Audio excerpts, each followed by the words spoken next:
السلام علیکم ورحمۃ اللہ۔ اوف بن مالک رضی اللہ تعالیٰ عنہ بیان کرتے ہیں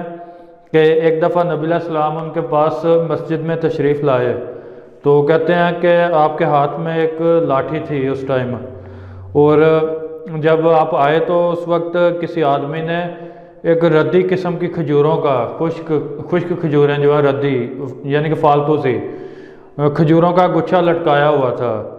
یعنی وہ صدقہ دینے کے لیے ادھر مسجد میں دیا تھا تو وہ لٹکایا ہوا تھا۔ تو کہتے ہیں کہ آپ علیہ السلام نے اپنی لاٹھی سے اس گچھے کو مارا، اپنی لاٹھی اس گچھے کو ماری اور فرمایا کہ یہ صدقہ کرنے والا اس سے عمدہ صدقہ بھی کر سکتا تھا، اور فرمایا یہ صدقہ کرنے والا شخص قیامت کے روز ردی کھجوریں ہی کھائے گا، یعنی کہ اس طرح کی کھجوریں ہی کھائے گا جس طرح کے اس نے صدقہ کی ہیں۔ تو اس کا مطلب یہ ہے کہ کوئی اگر حقیر چیز اللہ کی راہ میں دیتا ہے، حالانکہ اس کے پاس اچھی چیز موجود ہے، وہ بھی دے سکتا ہے، لیکن وہ کہتا ہے کہ اس سے میں کام چلاتا ہوں، بالکل حقیر سی چیز دے دیتا ہے، تو وہ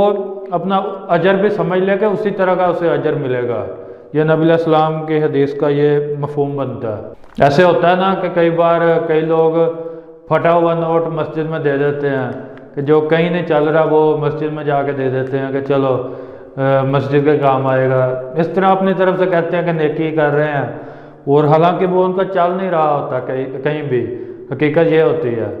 تو اس طرح کے صدقے کو وہ خود ہی سوچ لیں کہ ان کے ضمیر کو خود ہی بتانا چاہیے انہیں کہ تم یہ جو صدقہ کر رہے ہو